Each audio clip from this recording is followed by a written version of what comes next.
തടയാ. ഉമർ വരുന്നത് കണ്ടപ്പോ തന്നെ ആർക്കും തടയാനുള്ള ധൈര്യമില്ല. കാരണം വല്ലാത്ത യോദ്ധാവ്, ഉമറിനെ പോലെ ധൈര്യമുള്ള ഒരാളുമില്ല, തടയാൻ ഒരാളും. എന്റെ പ്രിയപ്പെട്ട സഹോദരങ്ങളെ, കാരണം ശത്രുക്കളുടെ നെടുന്തൂണായിരുന്നു രണ്ട് സഹാബികൾ.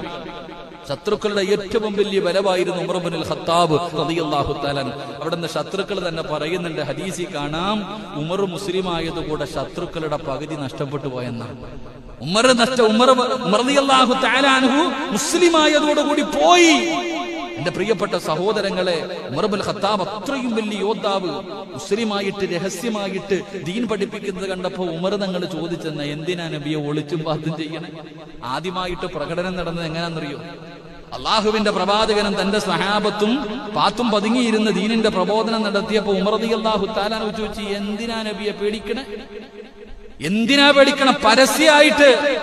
എന്റെ പ്രിയപ്പെട്ട സഹോദരങ്ങളെ,